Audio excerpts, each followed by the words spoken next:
Water leaks, plumbing problems, and something eating food right off of kitchen counters. Those are just some of the complaints the ABC 15 investigators are hearing from people living at a Phoenix apartment complex. So Lori Jane Gleha went to the people in charge. And tonight she's getting action for hundreds of tenants.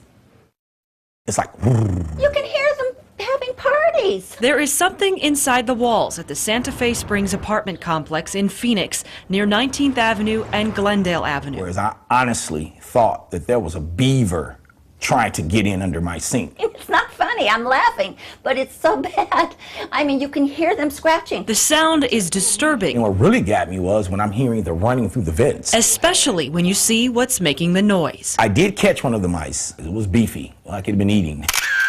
Charles Marsh took these pictures. Cabrina Kincaid and her neighbor Ruth Borbor snapped this one.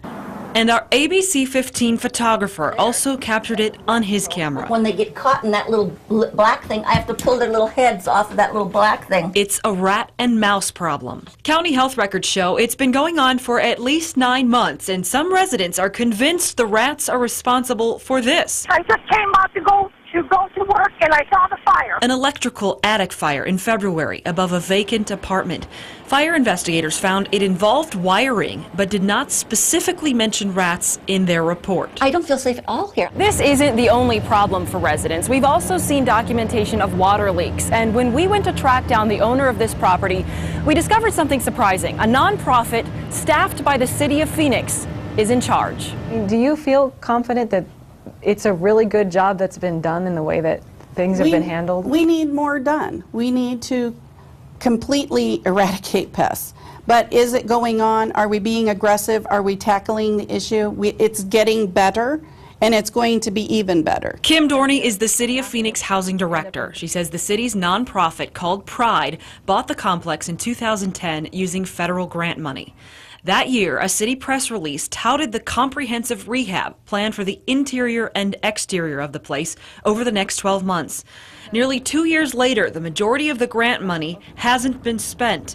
The rats are still living there, and they're still eating. Initially, it looked like some of the things might be more cosmetic. As we got into the property and got a little more familiar with it, there were some other things that needed repairs. We have an A to Z project, and we're probably on M or N. The city provided proof of some repairs and renovations, but Dorney says a major unexpected repair has pushed back progress. An engineer found failing piping at the complex. The entire water distribution system needs to be replaced.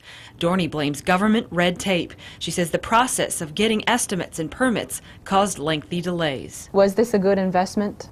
It will be.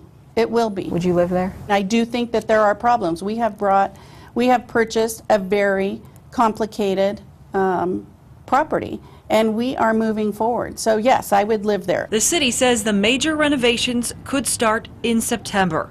Residents like Cabrina say they won't be sticking around to see all of the promised progress. She's already looking for new places to live when her lease is done. I had no idea what I was moving into. The city of Phoenix tells us it has hired a new pest control company, and in the last 24 hours we've learned an engineering consultant is recommending replacing all of the breaker panels in each of the apartments here. He tells us the type of breaker panel that's here now has a record of being faulty. I'm investigator Lori Jane Gleha, ABC 15.